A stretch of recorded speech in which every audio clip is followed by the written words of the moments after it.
கள்ளக்குறிச்சி விஷச்சாராய மரண சம்பவம் தொடர்பாக கைது செய்யப்பட்ட 18 பேரை குண்டர் சட்டத்தில் அடைத்த உத்தரவை ரத்து செய்துள்ளது சென்னை உயர்நீதிமன்றம்.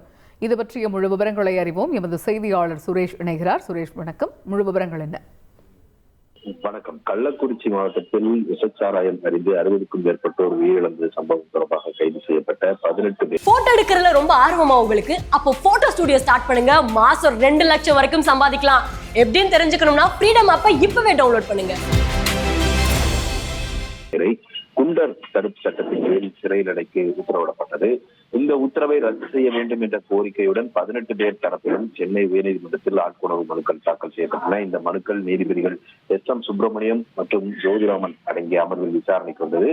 அப்போது மனுதாரர்கள் தரப்பில் முன்வைக்கப்பட்ட வாதம் என்னவென்றால், காலதாமதமாக இந்த குண்டர் சட்டமானது பயன்படுத்தப்பட்டிருக்கிறது, ஆவணங்கள் என்பது முறையாக வழங்கப்படவில்லை என்று வாதிடப்பட்டது. இதையடுத்து இந்த சம்பவம் தொடர்பாக கைது செய்யப்பட்டவர்கள் கிட்டத்தட்ட 6 மாதங்களுக்கு மேல சிறையில் இருக்கக்கூடிய சூழலில் இதற்கு மேலும் அவர்களை குண்டர் சட்டத்தில் சிறையில் வைத்திருப்பதில் என்ன தேவை இருக்கிறது என்ற ஒரு கேள்வியை நீதிபதிகள் எழுப்பினார்கள். அது மட்டுமல்லாமல் கள்ளச்சாராய விற்பனை பல ஆண்டுகளாக நடைபெற்று வரக்கூடிய சூழலில் மதுவிலக்குத்துறை என்ன செய்து கொண்டிருக்கிறது என்றோ, மதுவிலக்கு போலீசார் பதிவு செய்யக்கூடிய வழக்குகளில் பாதிக்கும் மேற்பட்ட வழக்குகள் ஜோடிக்கப்பட்டவை, முதன்மையான குற்றவாளிகள் கைது செய்யப்படுவதில்லை என்றும் நீதிபதிகள் தெரிவித்தார்கள். கல்வராயன் மலைப்பகுதியில கள்ளச்சாராயம் தயாரிப்பது மற்றும் விற்பது போன்ற பல ஆண்டுகளாக இந்த சம்பவங்கள் நடைபெற்று வருகிறது என்றும் நீதிபதிகள் தெரிவித்தார்கள்.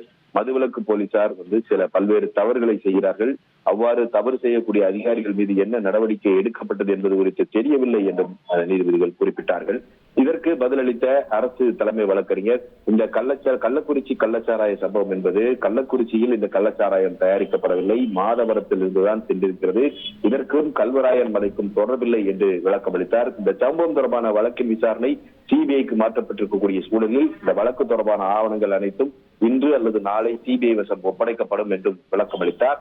70 பேர் மரணம் அடைந்திருக்கிறார்கள், 100க்கும் மேற்பட்டோர் பாதிக்கப்பட்டிருக்கிறார்கள் என்று 110 நாட்கள் அந்த கிராமமே ஒரு அசாதாரண சூழ்நிலையை சந்தித்த காரணத்தினாக இந்த கைது செய்யப்பட்டவர்கள் குண்டர் சட்டத்தில் அடைக்கப்பட்டதாக அரசு தரப்பில் விளக்கம் அளிக்கப்பட்டது. இதையடுத்து மனுதாரர்கள் தரப்பு வாதத்தை ஏற்றுக்கொண்ட நீதிபதிகள் அந்த 18 பேர் மீதான குண்டர் தடுப்பு சட்டத்தின் கீழ் சிறையில் அடைத்து பிறப்பித்த உத்தரவை ரத்து செய்து நீதிபதிகள் உத்தரவிட்டிருக்கிறார்கள். விரிவான விவரங்களுக்கு நன்றி சுரேஷ்.